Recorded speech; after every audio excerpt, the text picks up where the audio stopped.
Bonjour à tous, alors aujourd'hui je vais prendre la 18e preuve de l'existence de Dieu et je vais vous raconter d'autres expériences qu'on a pu vivre sur Mulhouse et une aussi toute récente que j'ai appris hier.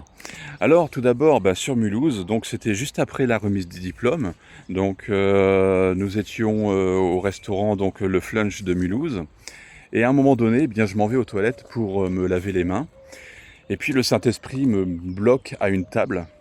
Et puis là, j'écoute la conversation, et je sens vraiment le Saint-Esprit qui me dit: «Vas-y, parle maintenant». Et du coup, je dis: «Bah voilà, bonjour, m'appelle Frédéric, je viens du nord de la France et je viens vous parler de Dieu». Bon, les gens, ils étaient pas si étonnés que ça. C'était des gens issus de la communauté des gens du voyage. Et à un moment donné, voilà, je parle de Dieu. Il y en a un qui s'appelle Zatar qui se moque totalement de moi. Il rigole, je parle de Jésus, mais il rigole et se moque totalement de Jésus. Mais par contre, je vois que Eileen, lui, il est vraiment touché. Et à un moment donné, voilà, je lui dis, vous savez, moi je crois vraiment que Dieu peut faire quelque chose là, maintenant, dans ce flunch. Et je demande, mais est-ce qu'il y a des besoins, Eileen? Il me dit, j'ai la maladie de... je suis malade, j'ai la maladie de Crohn. Si mes choses sont bons, c'était la maladie de Crohn.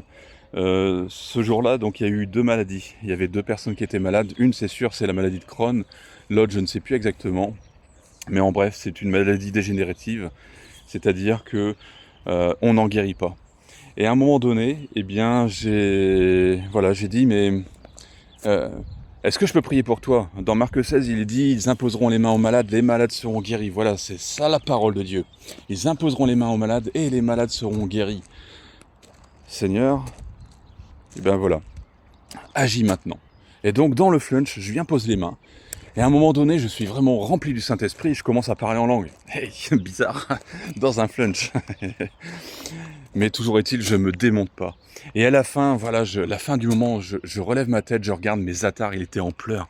Zatar, il était touché par le Saint-Esprit. Quelque temps plus tard, Zatar m'appelle, il me dit, tu sais, quand je suis rentré sur la région parisienne, j'ai rencontré un autre pasteur, j'ai vu une vision, j'ai vu Jésus qui m'appelait. Et maintenant, je suis chrétien, j'ai donné ma vie à Christ. Il me dit, mais la santé de Eileen, elle s'est améliorée. Voilà mon Dieu, il est tout puissant, mon Dieu, il est grand, mon Dieu, il guérit encore aujourd'hui. Jésus guérit encore aujourd'hui. Alors, autre expérience dans ce flunch, finalement, j'ai continué. Il y a eu d'autres personnes qui se sont manifestées, qui ont demandé « Prie pour moi, prie pour moi ». J'ai prié dans ce flunch. À la fin, finalement, c'était une belle réunion d'évangélisation dans ce flunch. Voilà, Dieu est bon. Dieu n'a pas changé. Maintenant, une autre expérience que j'ai vécue, là très récemment, en début de semaine, Dieu m'a mis à cœur d'aller faire des travaux finalement, et je ne savais pas pourquoi, chez une personne.